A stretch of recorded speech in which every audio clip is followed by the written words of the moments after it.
Okay, magandang umaga po mga mahal na kababayan. Ito po ang Senate hearing patungkol po sa pagka-aresto kay dating Pangulong Rodrigo Roa Duterte. At alam nyo mga mahal na kababayan, dito lang natin napansin na napakarami palang, hindi naman napakarami, pero may violation palang nagawa sina General Torre, yung Chief of Police Marvel, at yung mas mataas pa sa kanya. So, hindi na tayo magsasalita pa ng laban sa kanila. Pero, nung mapakinggan ko ito, hindi talaga maaalis ang, kahit sino, hindi maaalis yung damdamin na minsan magtatanong ka bakit ganun? Alam naman nila ang batas, mga general. Pero bakit nagawa nila ang ganun? Bakit nagkaroon pa ng violation sa pag-aresto? Ang pagkaintindi ko kapag ka-general ka na at naging chief of police ka na alam mo na ang lahat ng batas. Yun lang ang pagkaintindi ko. Opinion lang natin mga mahal na kababayan. Pero itong nangyari dito, parang hindi natin alam kung sinadya ba nila talaga na gawin yun o talagang may nagkumando sa kanila. Kaya dahil doon nagkaroon ng mga lapses, nagkaroon ng mga deprivations of rights ng arrested person. Yun nga ay si dating Pangulong Rodrigo Roa Duterte. Para mas maganda maintindihan nyo, pakinggan nyo mga mahal na kababayan. Noong panahon na nakita ko, andyan yata si VP Sara, andyan si Bongo nakapasok na. Ang penalty nito ay 4 na taon nata na kulong. Diba? Who gave you the order? I take my orders from the Chief of the Philippine National Police. So, Chief PNP.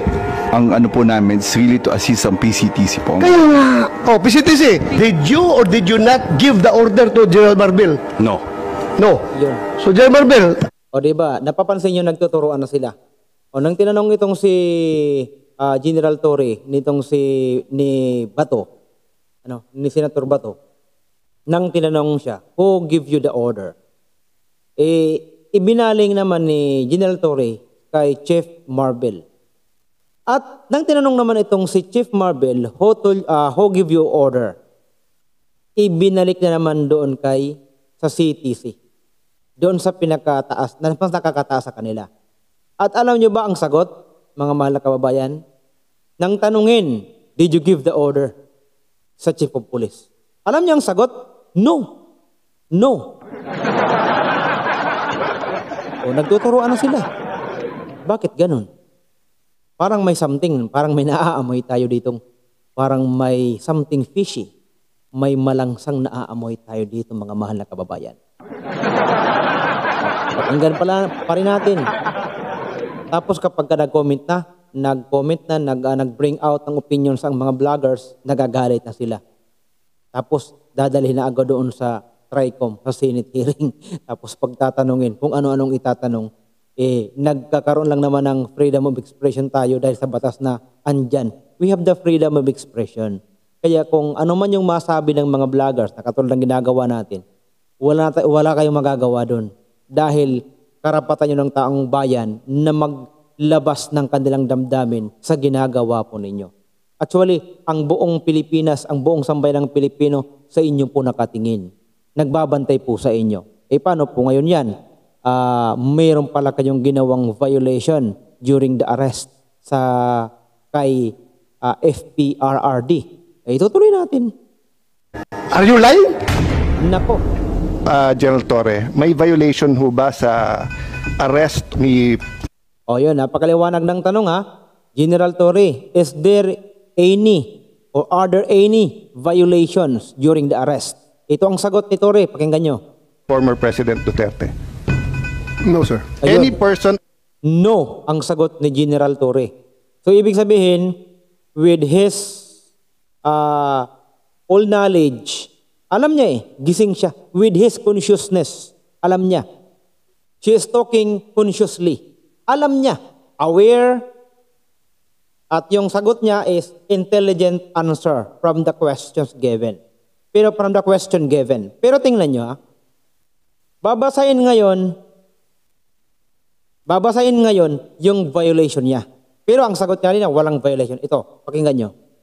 Arrested or detained or to Ayan. shall be allowed Person arrested or detained. Person arrested or detained shall be allowed. Napakaliwanag. visits by or conference with any members of immediate family Ayon, shall be visited by any person or immediate family.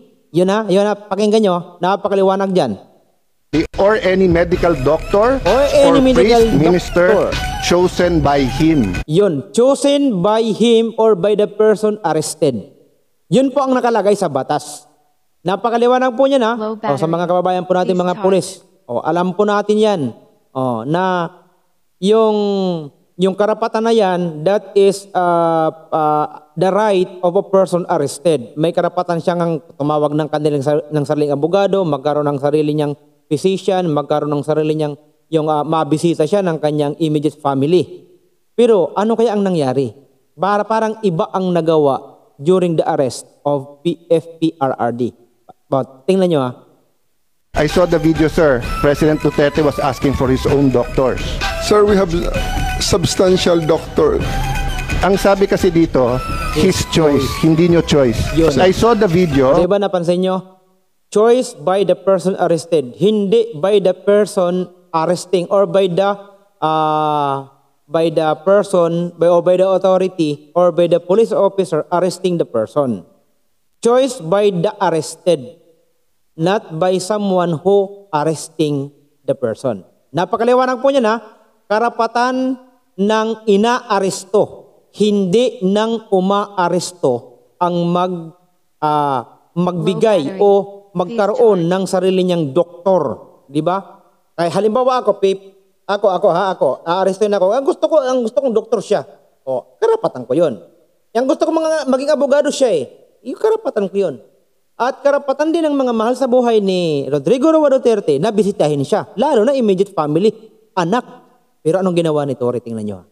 Wherein you're saying 2-star, ako na nagdedesisyon, Yan, nako. I will not allow VP Sara in. Tama? Yes, sir. Hindi ba siya anak? Nung nakita ko tong batas na to, nakalagay, pag anak, you cannot stop them. Ang penalty. Yun. Diba? Pag anak, you cannot stop them. Si VP Sara, hindi siguro anak ni Rodrigo Roa Duterte.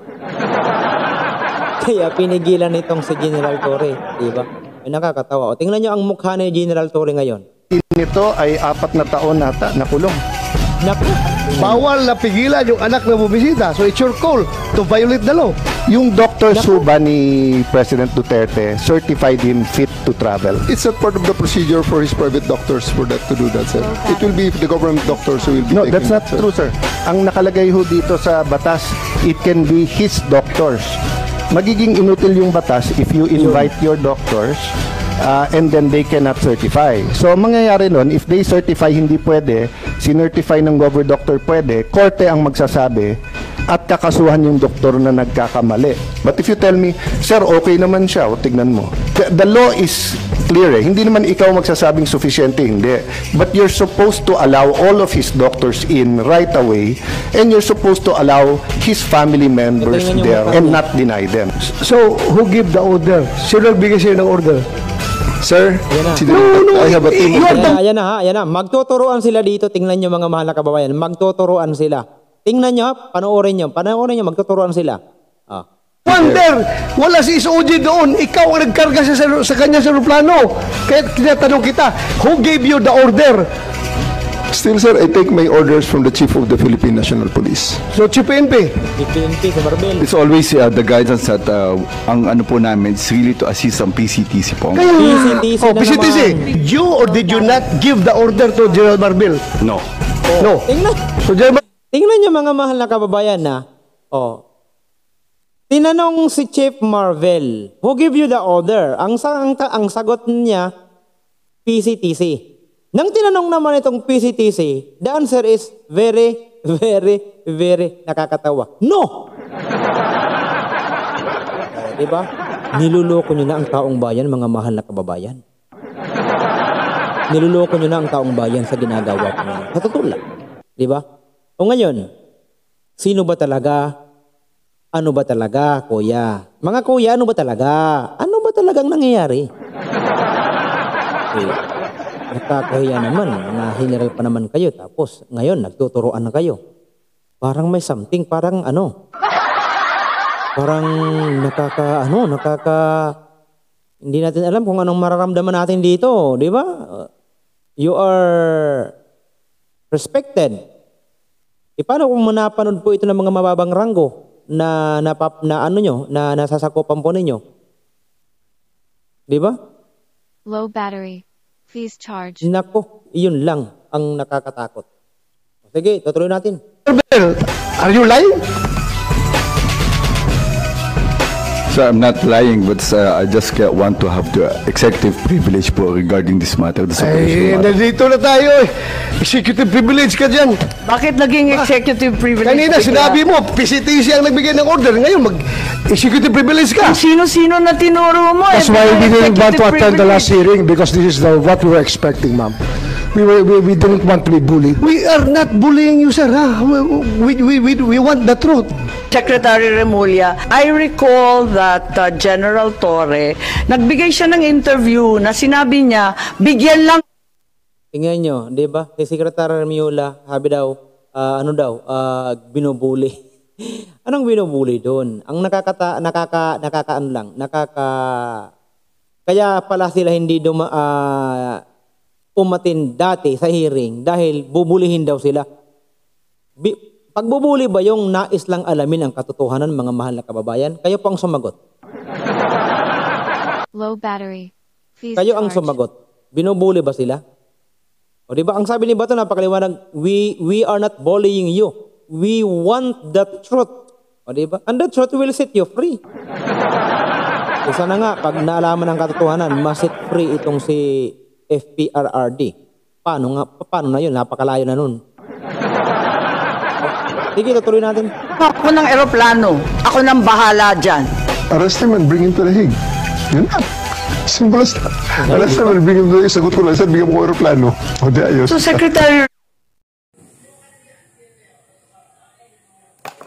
Di ba? Remulla, nagpa-interview na si General Torre. We're not bullying him. He voluntarily gave this interview. Sinabi niya na siya talaga. Paano ba yun? Sino nag-utos sa kanya? I gave them the advice. That, So, kayo number ang one, nag-utos? serve the warrant of arrest. And number two, surrender him to the Hague. That's what the law provides. So, sir, you're the one giving the orders. Well, in some ways, because I gave them the legal basis for all the actions that happened. So, you're the one giving the orders. If I have to be the one, then if I am the one No, that is referred to, I will. Okay, tingnan nyo mga mahal na kababayan. No? Nang napanood po natin ito, parang hanga na sana tayo sa mga general na yan. Pero nung napanood ko yung video na ito at yung nagawa nila, parang bumaba ang tingin ko sa kanila. Hindi lang siguro ako, pati yung makapanood nito. Di ba? Kasi parang may something talagang mali na nangyari. Napakasimple lang tanong doon. Pero tingnan nyo nagtuturuan sila. O, di ba? Nagtuturuan sila. Kaya mga mahal na kababayan, kayo na lang ang balang umusga kung sino ba talaga, kung tama ba talagang ginawa nila o mali. Kasi may batas tayo nakasulat na ang batas should be followed. Di ba? Sabi nga, especially if you are a law enforcer. A law enforcer should enforce the law properly. Di ba? Kaso ang nangyari, yung ginawa ni General Torre at ng Chief of Police, di ba, nang inaresto nila si Duterte, si Rodrigo Roa Duterte, the former president. Tapos, nagkaroon ng deprivation of rights by the arrested person, na walang iba kundi si Rodrigo Roa Duterte. Kaya, ang nangyari, tinatanong ngayon sila. At ngayon, ang nangyayari ngayon, nagtuturuan na sila. Bahala na sila kung anong mangyari. Di ba? Kaya na mga mahal na kababayan ang bahalang humusga. So hanggang yan na lang muna at sana po ang mga hindi ko pa kasama, don't forget to subscribe, to click the subscribe button and the bell button, i-share natin ang video para sa susunod po ay makasama pa rin po namin kayo. And every time may upload tayo, you are always updated po sa lahat ng i-upload po natin. Maraming salamat po at shoutout po sa inyong lahat. God bless po sa ating lahat mga mahal na kabayan.